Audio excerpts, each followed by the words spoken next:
Juga pernah saya sampaikan dan kita sudah kaji, paling tidak ada 4 alam yang akan kita lewati. Pertama disebut alam ruhiyah, yang kedua alam siriyah, yang ketiga alam nuriyah, yang keempat alam. هل أتى على الإنسان حين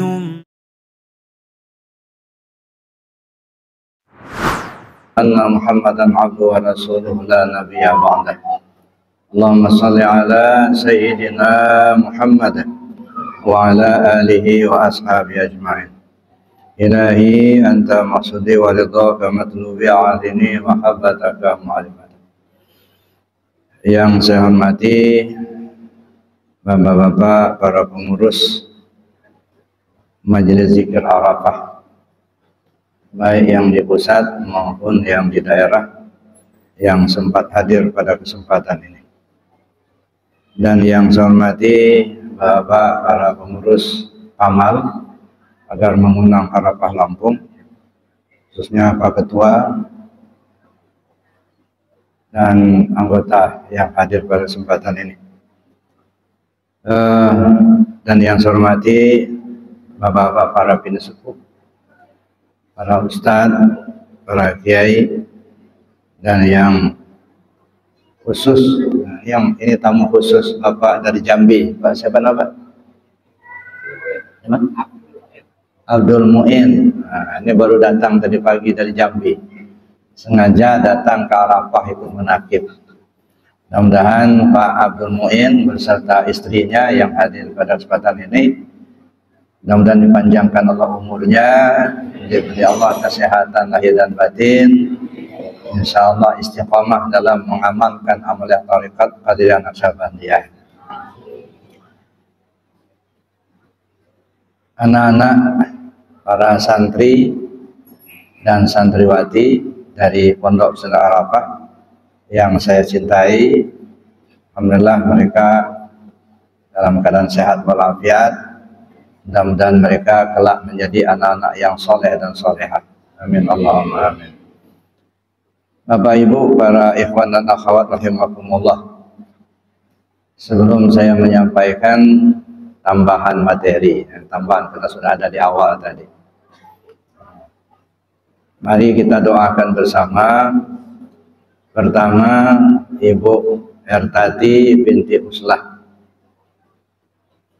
yang sekarang sedang dirawat di rumah sakit. Beliau istrinya almarhum Bapak Haji Rejab. Dan juga kita doakan Ibu Suzana Arif, istrinya Pak Haji Faizuddin. Mudah-mudahan keduanya diberi kesembuhan dari sakitnya, sehat seperti sedia kala.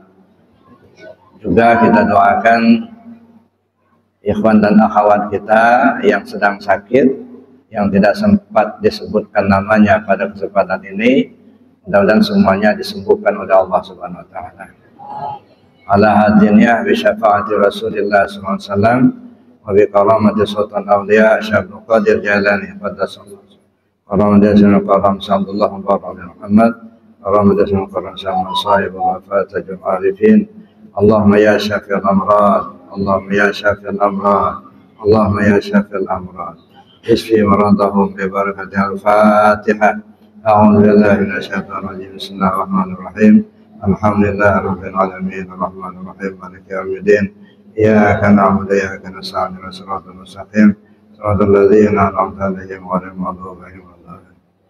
Kemudian kita doakan juga almarhum Bapak Tardan bin Dartam, juga almarhumah Ibu Sartem bin San Mahri, dan juga beberapa waktu yang lalu telah berpulang ke rahmatullah ikhwan kita Pak Salahuddin yang juga telah berpulang ke rahmatullah. Mudah-mudahan mereka semua diampunkan Allah segala dosanya, dilapangkan di alam kuburnya. Al-Fatihah. A'udzubillahi minasyaitonir rajim. Bismillahirrahmanirrahim. Alhamdulillahirabbil alamin, arrahmanirrahim. مالك يوم الدين إياك نعبد وإياك نستعين اهدنا الصراط المستقيم صراط الذين أنعمت عليهم غير المغضوب عليهم. Kemudian kita doakan juga secara khusus, pertama ikhwan kita Bapak Bupati, Pak Nanang Bupati periode berikutnya, mudah-mudahan hajatnya dikabulkan oleh Allah Subhanahu wa Ta'ala. Kemudian juga ikhwan kita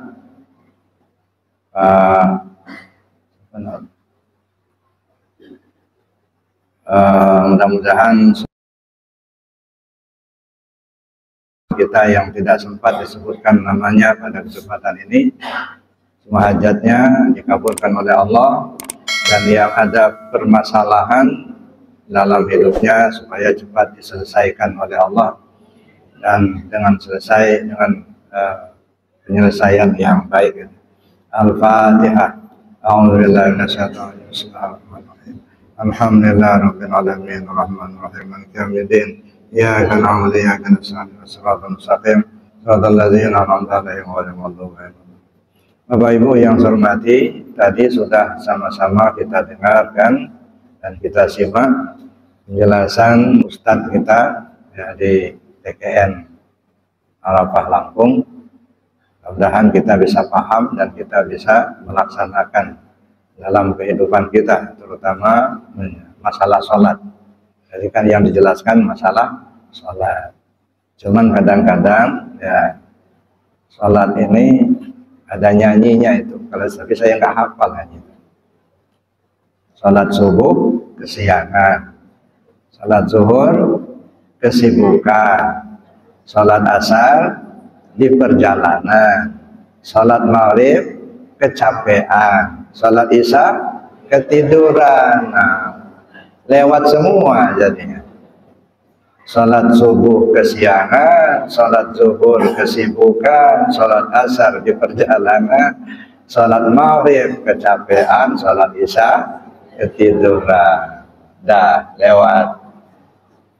Kadang-kadang sholat subuh juga kalau orang biasa lakukan tahajud, nah, tapi karena kesiangan, akhirnya bukan sholat tahajud, sholat terkejut. Terkejut dia langsung sholat. Jadi untuk menambah ya materi, ini tambahan. Kalau biasanya kan tambahan kan nggak banyak. Nah, namanya tambahan. Saya ingin sampaikan ada satu hadis ya mungkin bisa kita renungkan dan kita coba untuk menerapkan. Kata Nabi sallallahu alaihi wasallam, "Iltanim khamsan qabla khamsin." Gunakan yang 5 waktu sebelum datang yang 5. Jadi iltanim khamsan qabla khamsin.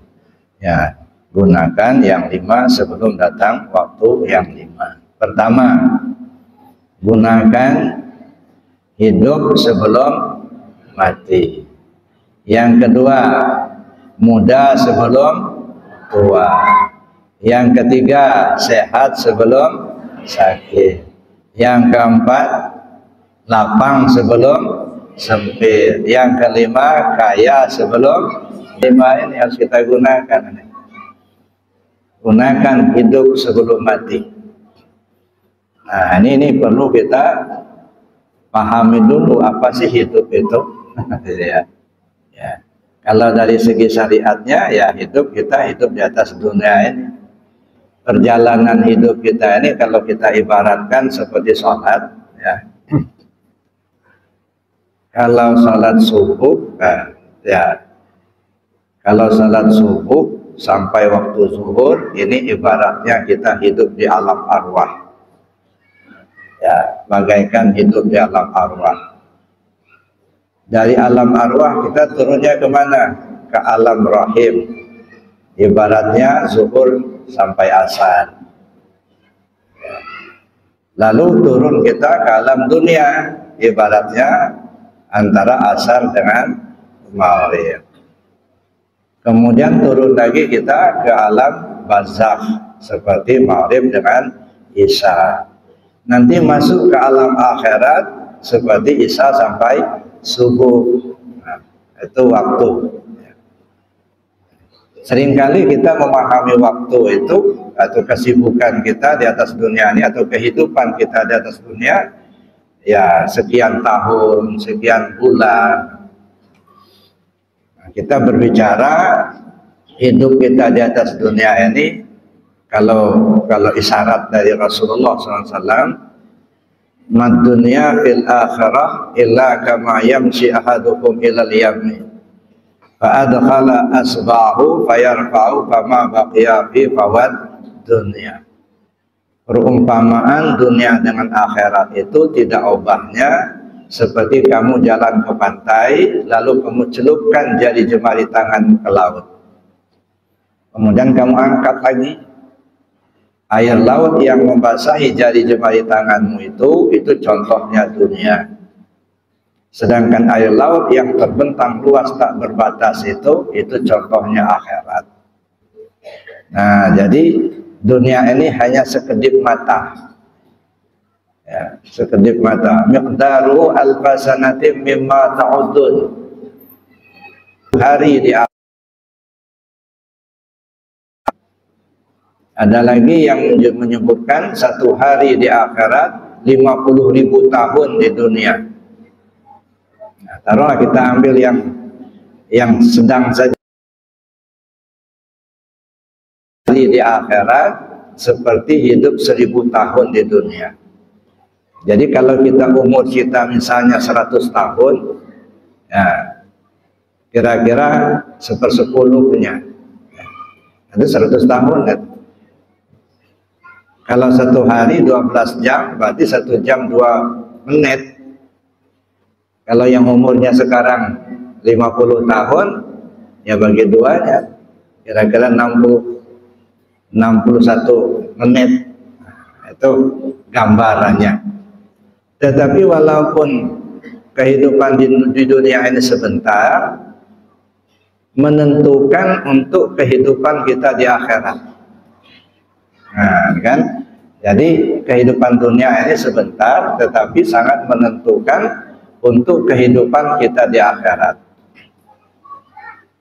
Kalau kita baik waktu di dunia ini, insya Allah di akhirat akan menerima yang baik juga. Kalau perbuatan kita tidak baik di dunia ini, dikhawatirkan juga kita akan mengalami tidak baik juga di akhirat. Nah, oleh karena itulah kita pergunakan semaksimal mungkin. Nah, bagaimana kita hidup di atas dunia ini dengan mempersiapkan diri untuk kehidupan di akhirat nanti. Wal tandur nafsum ma qaddamat lighad, kata Allah. Ya ayyuhalladzina amanu taqullah wal tandur nafsum ma qaddamat lighad. Wahai orang yang beriman, hendaklah masing-masing individu ya memperhatikan apa yang sudah dipersiapkan untuk hidup di hari esok. Nah, kita coba merenung-renung, mempersiapkan diri apa yang sudah kita persiapkan menghadapi hidup di hari esok, hari akhirat. Ya, ini seperti perantau, kata Nabi. Kun fid dunya gharibun. Jadilah kamu di dunia ini seperti perantau. Nah, kita masih merantau. Orang merantau pasti akan pulang. Kadang-kadang setahun sebelum pulang kita udah persiapan matang gitu. Yang belum punya mobil beli mobil, yang sudah punya mobil akan dicek, mungkin di-tune up ya. Kemudian yang belum punya motor beli motor, kalau yang sudah punya diservis gitu. Kemudian kalau yang belum siap duitnya, cari duit dulu, bila perlu pinjam koperasi. Masya Allah, begitu persiapan untuk pulang kampung. Konon-konon pula pulang ke akhirat. Gitu ya. Nah, kalau pulang ke akhirat kita tidak punya persiapan, khawatir kita penyesalan yang tak ada ujungnya. Ya. Oleh karena itulah Bapak Ibu yang saya hormati, kata Nabi, gunakan hidupmu sebelum datang kematianmu. Sebab yang namanya kematian itu pasti. Kullu nafsin Za'iqatul maut. Setiap yang bernyawa akan mengalami kematian. Nah, Bapak Ibu yang saya hormati, dalam rangka persiapan-persiapan itulah maka kita lakukan zikir, kita laksanakan ibadah, gitu ya. Kita ikuti kajian, gitu ya. Kita kenali ya Tuhan yang kita sembah itu supaya kita nggak kesasar. Makanya saya pernah sampaikan ya, persiapan untuk menghadapi kepulangan itu paling tidak 4. Ini persiapan pulang. Pertama, tahu alamat yang akan dituju, kemana kita pergi sesudah mati. Nah, tentu kita harus arahkan ya tujuan kita kembali kepada Allah. Inna lillahi wa inna ilaihi raji'un. Dari Allah kita datang, kepada Allah juga kita pulang. Ini yang pertama.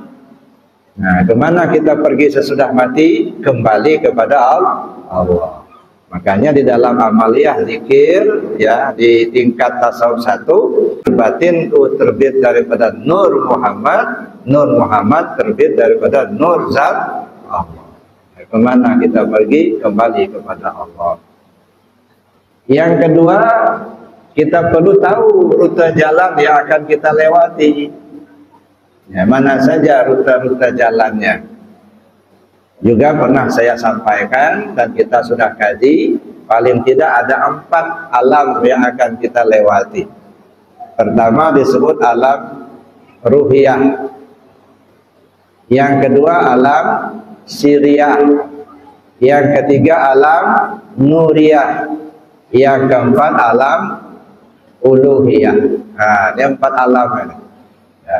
Jadi di sini kampung halamannya di alam uluhiyah, di alam ruhiyah, alam siriyah, alam nuriyah, dan alam uluhiyah. Nah, untuk sampai ke alam yang keempat ini tidak gampang Bapak Ibu. Baru saja masuk ke alam ruhiyah, itu gangguan godaannya. Sekarang kita perlu pelajari, kita ketahui ya, apa ciri-ciri alam ruhiyah itu, apa saja yang akan dihadapi, bagaimana kita bersikap. Nah, itu perlunya kita mengkaji ya, jangan hanya sekedar mati aja, kita nggak usah ditunggu, nanti mati datang sendiri ya. Cuman kita perlu mempersiapkan diri menghadapi pintu kematian itu. Nah, oleh karena itulah Bapak Ibu, alhamdulillah ya, ikhwan-ikhwan kita yang berdatangan ke Arafah bukan hanya dari Lampung.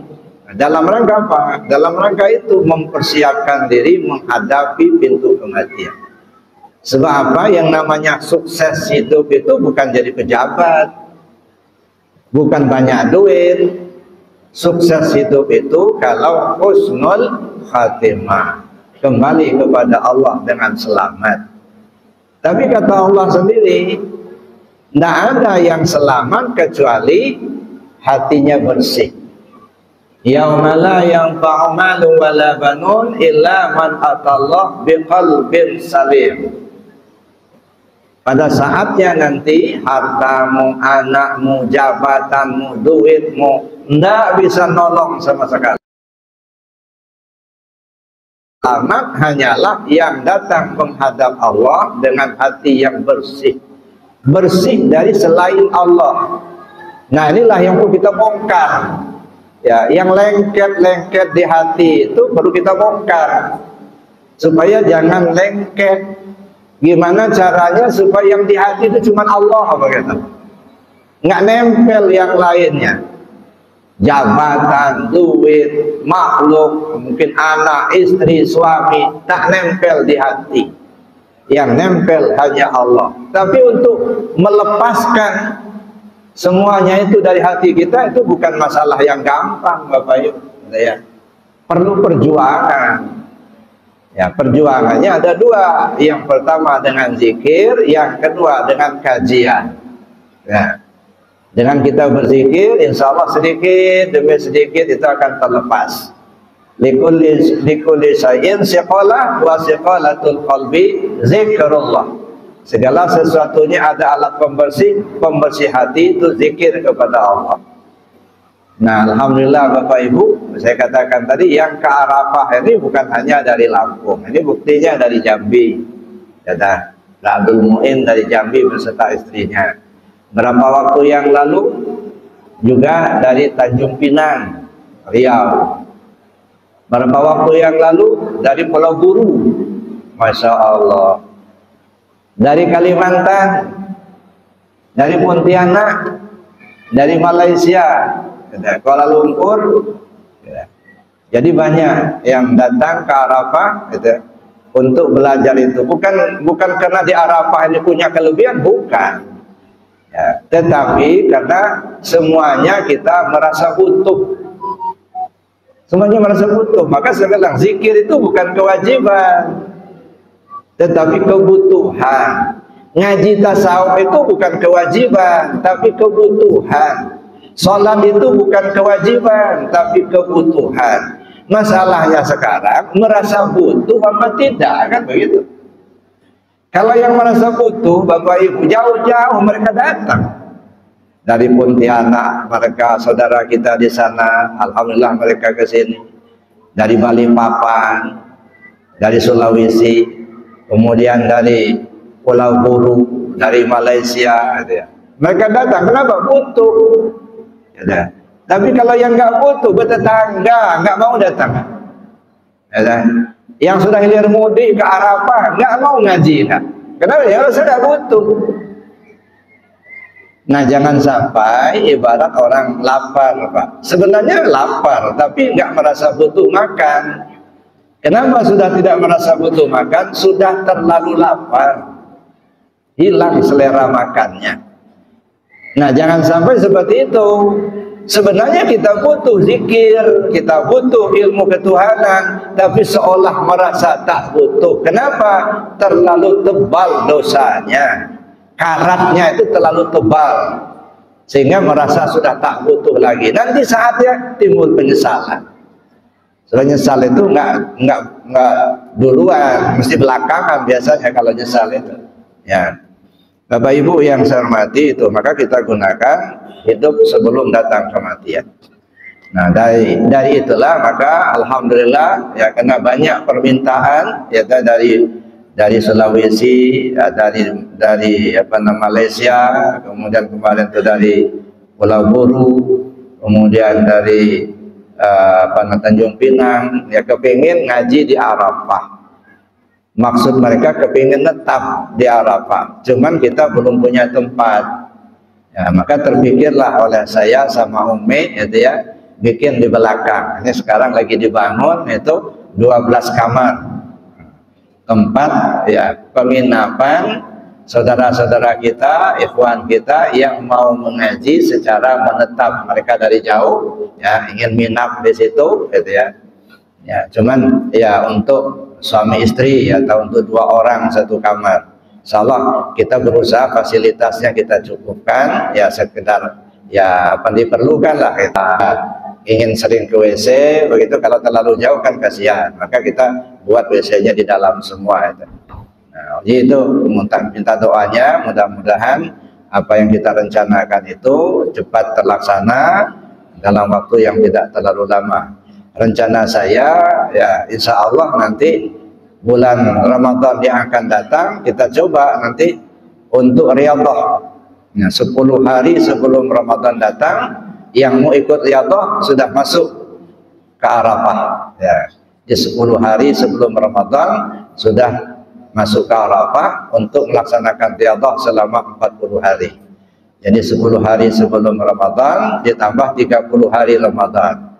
Nah, nggak boleh pulang, menetap di Arafah. Makanya kita siapkan juga tempatnya nanti di situ. Nah, jadi Bapak Ibu yang memang ada minat, ada keinginan untuk ikut nanti riyadhah 40 hari, supaya mendaftar nanti ke pengurus. Karena kita waktu tempatnya sangat terbatas gitu ya. Ada tempat kita mau tidur di atas masjid itu, tapi kan kasihan juga.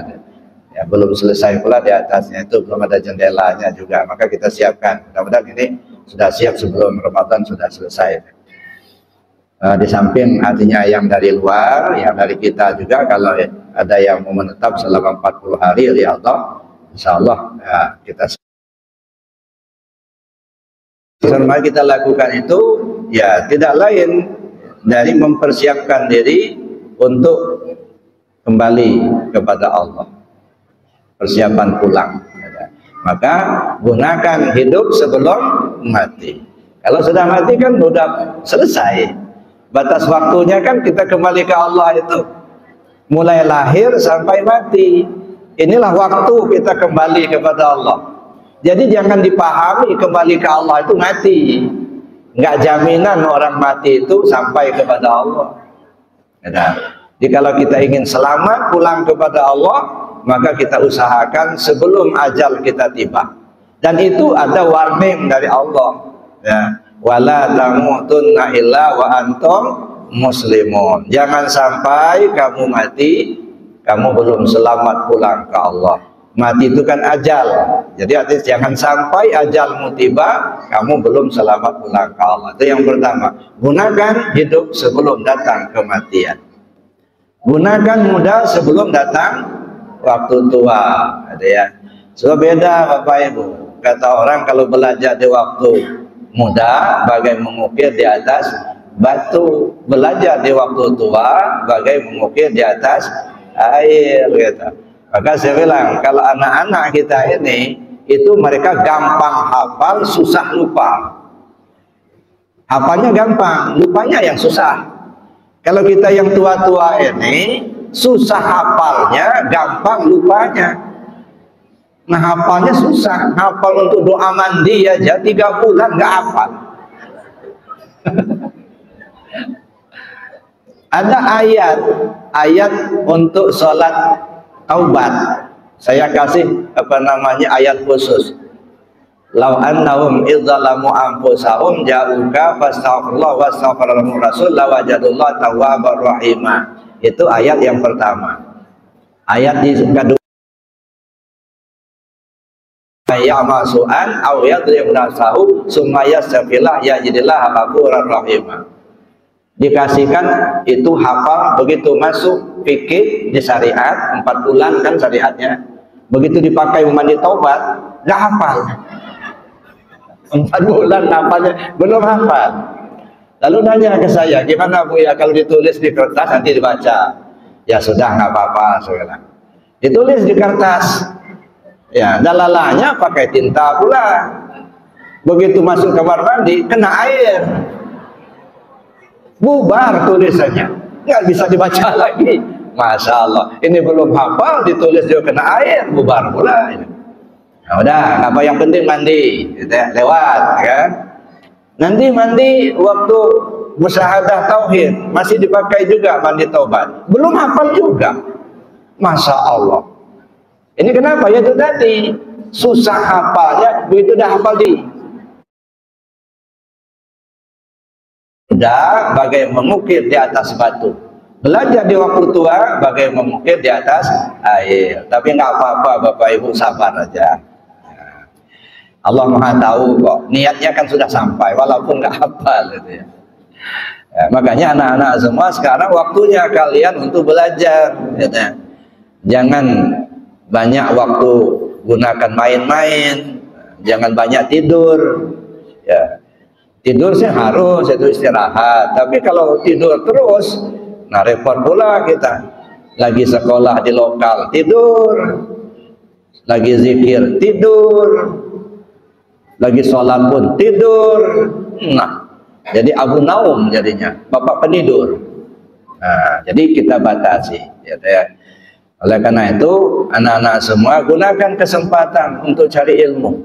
Sekarang kalian gak usah mikir duit. Ya, serahkan seorang tua saja yang memikirkannya. Ya, orang tua nggak usah dipikirin duitnya, kirimin aja. Kalau dipikir aja nggak nyampe ke anak, kirimin aja. Karena ada siapa dulu anak-anak yang ditelepon sama ibunya, gimana nak, betah nggak tinggal di Arafah? Betah banget mah katanya, cuman duitnya jangan sampai lupa katanya. Masya Allah. Jadi anak-anak semua ya sekarang kesempatan kalian untuk belajar. Nah di Arafah ini kita bimbing anak-anak kita, pertama bimbingan ibadah. Maka sekarang ini bimbingan ibadah intensif Bapak Ibu ya. Secara konsepnya mereka jam 3:30 sudah mulai bangun. Ya, dianjurkan mandi, kemudian wudu, sholat tahajud sampai sholat subuh. Selesai sholat subuh, zikir sampai isyraq. Nah, zikirnya tiap harinya ada amalia zikirnya. Jadi zikir, isyraq, ya sampai istikharah, isti'azah, istikharah. Selesai istikharah baru mereka ke pondok untuk makan pagi dan siap-siap untuk ke lokal. Nanti di lokal itu belajar umum, ya di samping belajar ilmu alat. Jadi umum dengan ilmu alat, ya bukan hanya sekedar belajar umum saja. Nah, pelajaran umumnya juga bahasa Indonesianya, bahasa Inggrisnya, matematiknya diberikan, dipelajari, IPA-nya gitu. Nah, tapi belajar ilmu alatnya juga, nahu sorobnya kita berikan, ya mulai dari kalau ilmu nahunya mulai dari matan jurumiyahnya, imritinya, gitu ya. Kemudian mutasar jidannya, sekarang baru mutasar jidan di kelas 2. Nanti sudah kelas 3 nanti beda lagi bukunya. Mungkin kita gunakan Kawakibud Duriyah nanti atau Qatarun Nida gitu ya. Nanti di SMA nanti lain lagi bukunya. Mungkin kita gunakan Qudri nanti. Nah, jadi oleh karena itu tiap kelasnya itu beda bukunya. Nanti ada sorobnya, mulai dari matan binanya, kailaninya, amsilahnya dan lain sebagainya lah. Ya. Dan di kelas 2 sekarang sudah ada kajian Khulasah Nurul Yakin. Nah, kita berikan itu. Nanti tafsir sekarang belum tafsir ya. Nanti kita gunakan tafsir. Mungkin tafsir Jalalain nanti atau tafsir Khazin atau Usmawi dan lain sebagainya. Jadi itu dalam pembinaan anak-anak kita ya. Mudah-mudahan ya mereka diberi Allah ilmu yang berkah. Insya Allah mereka menjadi anak yang soleh dan soleha. Nah, gunakan kesempatan muda ini sebelum datang waktu tua. Nah yang ketiga, nah apalagi tadi, gunakan waktu lapang sebelum datang waktu sempit. Nah sekarang kita masih bebas ya. Mau kita sholat tahajud, mau kita beribadah, mau ke masjid kemana, mau ke pengajian, masih bebas. Nanti kalau sudah waktu sempit, nah nggak ada kebebasan lagi. Apalagi kalau ruh sudah dihulqum. Ya, faidza balaghatir ruhul hulqum. Ketika ruh sudah berada di hulqum, itu sudah waktu sempit. Pintu taubat sudah ditutup. Mau taubat nangis, air mata darah nggak diterima lagi sama Allah. Kenapa? Waktu sangat sempit. Nah, dari waktu yang lapang inilah kita gunakan. Alhamdulillah. Ya diberi Allah kesehatan, diberi Allah belanja, diberi Allah waktu yang lapang, gitu ya. Nah, ini kita gunakan kesempatan itu. Apalagi bapak-bapak, ibu-ibu yang sudah pensiun ya dari tugasnya. Ya, saya melihat yang pensiun itu tanda kasih sayang Allah lah. Kenapa saya katakan tanda kasih sayang Allah? Bukan kalau nggak pensiun nggak kasih sayang, bukan. Karena waktu masih aktif sibuk di pekerjaan kantor. Ya, lalu kemudian setelah pensiun, alhamdulillah sekedar untuk dimakan, kesempatan Allah berikan untuk menambah bekal akhirat. Jangan gunakan lagi kesempatan masa tua ini untuk sibuk urusan dunia gitu. Urusan dunia sudah berlewat. Sekarang Allah beri kesempatan kita untuk memperbaiki dan mempersiapkan diri untuk masa akhirat. Maka gunakanlah waktu kita sudah pensiun ini banyak beribadah. Ya, berbagai macam ibadah. Ya, mungkin kita zikirnya, mungkin sholatnya, mungkin puasanya, mungkin sedekahnya, mungkin bisa menolong orang lain. Banyaklah apa saja yang bisa kita gunakan untuk kepentingan akhirat kita. Nah, selagi kita masih ada waktu yang lapang ini, jangan sampai kita tidak pergunakan. Gunakan waktu lapang sebelum datang waktu sempit. Kemudian yang keempat, gunakan waktu kaya sebelum datang waktu miskin. Nah, bagaimana kita gunakan waktu kaya kita? Di dunia kaya raya, akhirat masuk surga. Mau nggak begitu? Ya mau banget. Di dunia kaya raya, di akhirat masuk surga. Siapa orang yang kaya raya itu? Apa orang banyak duit? Enggak. Laisal ghina 'anil ardi walakinnal ghina 'anin nafsi. Bukan orang kaya kalau hanya banyak duit, bukan. Yang kaya itu orang yang kaya jiwanya. Orang miskin kan berkekurangan. Duitnya banyak tapi merasa kurang, miskin. Duitnya pas-pasan tapi merasa cukup, kaya. Jadi oleh karena itu kata Nabi SAW, laisal ghina 'anil ardi walakinnal ghina 'anan nafsi. Bukan orang kaya kalau hanya banyak duit, banyak harta. Yang kaya itu kaya jiwanya. Orang miskin itu selalu merasa kurang, kurang terus. Duitnya udah banyak, kurang juga. Jabatan tinggi, gajinya besar, tunjangannya besar. Kalau dimakan sama anak-anak sekeluarga nggak habis dalam setahun itu. Jangankan sebulan, setahun nggak habis gajinya sebulan, masih kurang juga. Ya, bantuan bansos masih diambil juga. Bantuan untuk orang lain, untuk fakir miskin masih diambil juga. Ini masih berkekurangan. Ini orang miskin.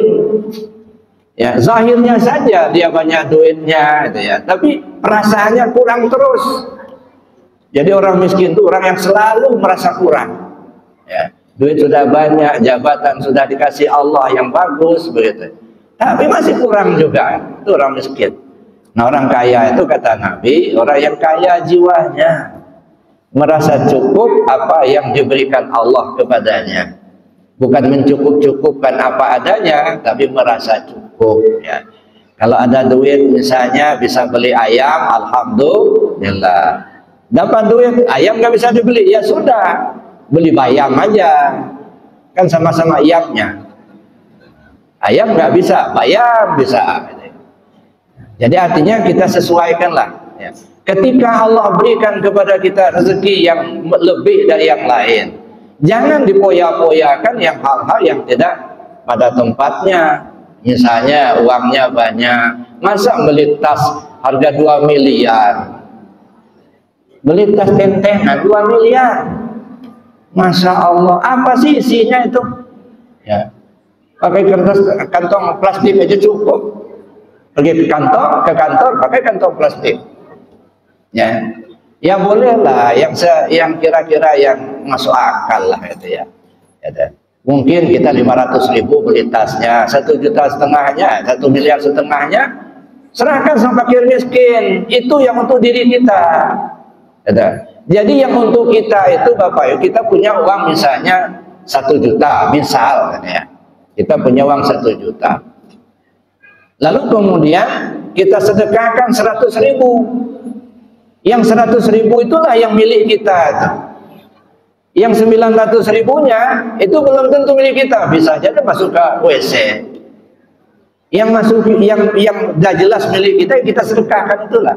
Maka walaupun rumah kita banyak, duit kita banyak, gitu ya. Yang sesungguhnya yang milik kita hanya yang kita makan, yang kita pakai, yang kita sedekahkan, itu yang milik kita. Selebihnya belum tentu. Miliaran masih menjadi hak milik, berhak memiliki, belum sempat dimilikinya, dan mati. Yang menikmati siapa? Yang masih hidup. Yang sudah mati nggak butuh duit lagi. Ya, jadi ilah tak kena 1. Ya, yang tinggal berapa? Ya kan ditembak kena 1. Yang tinggal berapa? Yang 1 itu yang tinggal, yang 9 terbang. Nah, itu yang dapat katanya. Begitu juga terus itu untuk urusan yang lain ya tidak akan kekal. Belikan dimakan makanan ya hanya sebatas selesai. Belikan kepakaian selagi masih layak dipakai. Itu pun kalau dipakai hari. Kadang-kadang nggak sekaligus dipakai kan? Nggak satu-satu dipakainya itu. Itu pun kalau ada kesempatan makainya. Ada yang, maaf Bapak Ibu ya, ada seseorang beli kain sarung, bagus benar kain sarungnya, simpan terus di almari sampai mati belum pernah dipakai. Nah, jadi itu. Jadi kalau ada pakaian, udahlah apalagi masa sudah tua-tua begini, nggak usah terlalu jauh disimpan, pakai aja lah ya. Jangan sampai kita yang belinya nggak sempat pakai udah dead. Yang punya duit banyak ya sedekahkanlah untuk persiapan sana. Jadi Bapak Ibu, kalau kita punya duit, punya harta, kita sedekahkan, itu bukan menolong orang sebenarnya, tapi kita meminta tolong kepada orang supaya membawa harta kita ke akhirat. Jadi kalau kita positive thinking, artinya berpikir positif, ketika kita menolong orang, bersedekah, sebenarnya bukan nolong orang lain. Zahirnya saja kita nolong orang lain, tapi hakikatnya kita minta tolong kepada orang lain supaya harta kita dibawanya sampai ke akhirat. Yang milik kita nggak di tangan lagi, tapi sesungguhnya masih milik kita. Kalau kita bersedekah kan ibaratnya kalau dalam Al-Quran kan disebutkan nanam biji, satu biji satu batang kalau yang 2 biji ya, 1 biji itu 100 biji, sudah berapa ya, jadi berlipat ganda. Itu kalau ibarat nanam. Ada juga ibaratnya seperti melepaskan burung pikat, 1 ekor burung dilepas, nanti pulang bawa teman. Nah, kadang-kadang sampai 3-4 kawannya datang gitu ya. Itu melepaskan pikat. Jadi kalau kita sedekah sama saja melepaskan burung pikat. Nah, kalau burung pikatnya memang sudah jinak, ya dia tahu pulang, insya Allah bawa kawan dia. Nah begitu juga sedekah apa? Kalau burung yang kita sedekahkan atau barang yang kita sedekahkan itu memang ikhlas, itu ya jinak itu. Memang ikhlas, ya insya Allah akan bertambah banyak lagi. Ya maka ibarat air apa enggak ada? Dites dulu. Ini air ini Bapak Ibu, kalau bertahun-tahun di dalam gelas ini, bukannya bagus airnya, gelasnya malah kotor, airnya bisa kotor. Tapi kalau air ini sebentar-sebentar diminum habis, datang lagi air yang baru, akhirnya bersih terus kan. Nah begitu juga ada harta kita ini, kalau disimpan aja terus, nah bukan lebih bagus, malah bekarat nanti jadinya. Kalau disedekahkan nanti datang yang baru, sekali datang lagi yang baru. Jangan pernah merasa kehilangan ketika kita bersedekah Bapak Ibu. Kenapa? Karena yang sedekah itulah sesungguhnya yang milik kita.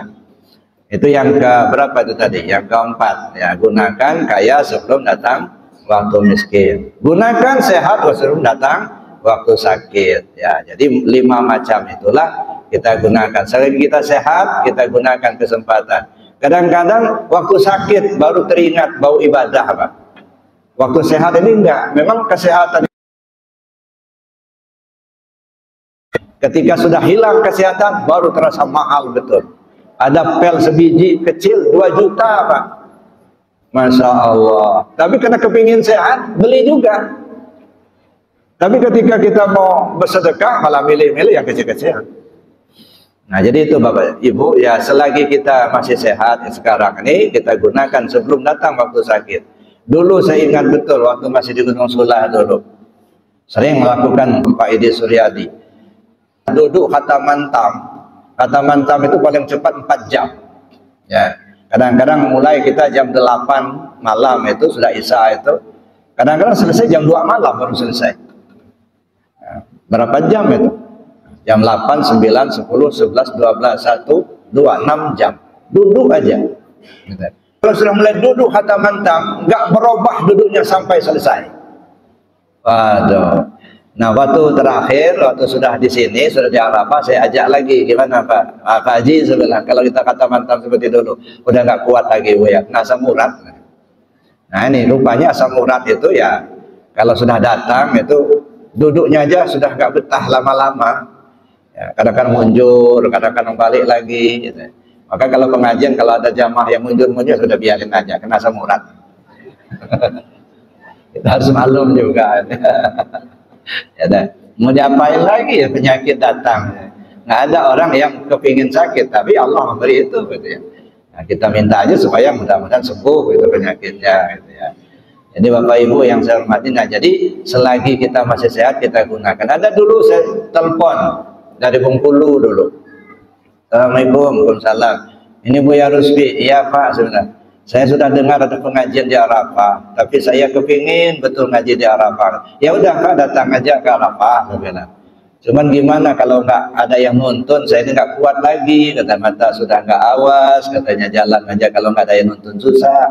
Ini saya bicara sama anak saya dulu, katanya. Banyak anaknya punya kesibukan pula, akhirnya nggak bisa. Nah itu, ya udah sakit, ya baru kepingin ibadah. Nah,